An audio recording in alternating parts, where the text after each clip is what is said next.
Defendant's argument that as a matter of law there was no emergency and that police could have and should have obtained a search warrant fails for 4 reasons.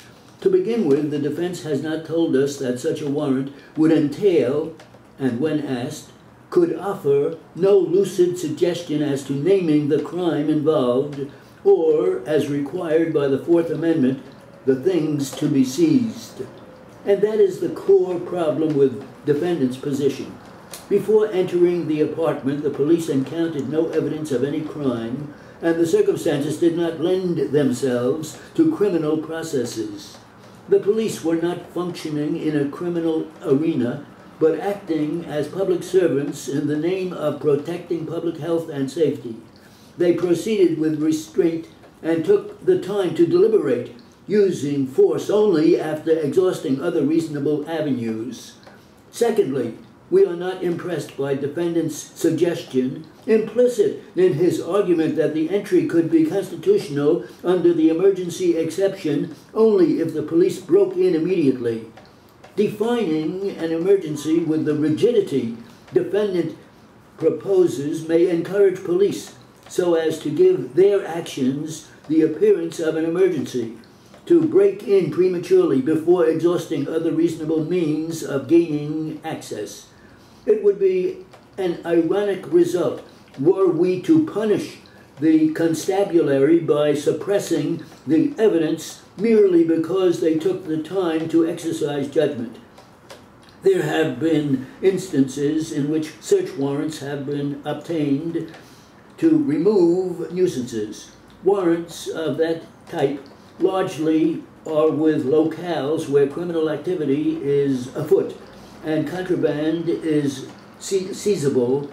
See City of New York versus Columbus Association, 249, Appellate Division 2nd, 19. 640, New York Supplement 2nd, 497. Appeal dismissed, 88, New York 2nd, 979. 648, New York Supplement 2nd, 878. 671, Northeastern Reports 2nd, 1275.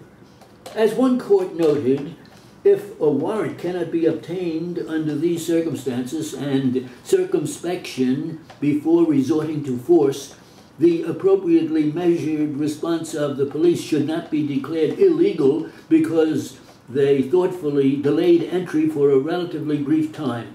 Thirdly, in Mitchell, the unaided had been dismissed for several hours. The police made energetic, time-consuming efforts, including a search of the hotel basement, roof, air ducts, alleyways, and an adjoining restaurant before they researched the defendant's room. See Mitchell, 39, New York 2nd at 176. 383, New York Supplement 2nd, 246. 347, Northeastern 2nd, 607. Mitchell's requirement of immediacy must be considered in that light, just as the situation facing police in Mitchell was in no less an emergency after the time it took them to search other parts of the hotel. So the situation facing the police here was an emergency notwithstanding the passage of an hour between their arrival of at the building and their entry into the apartment. In fact, Mitchell contemplated that the discovery of a body would constitute an emergency. In discussing the emergency exception requirement that there be a close nexus between the place to be searched and the emergency, the Mitchell court posited obvious signs of such a nexus, including the odor of a decaying corpse. 39, New York 2nd at 179, 383, New York Supplement 2nd, 246, 347, Northeastern 2nd, 607. Citing People versus Brooks, 7, Illinois Appellate Court, 3rd, 767, 289, Northeastern 2nd, 207, 1972. Lastly, no person, let alone a murderer, can, in the name of constitutional privacy, expect to harbor a dead body without generating official cognizance.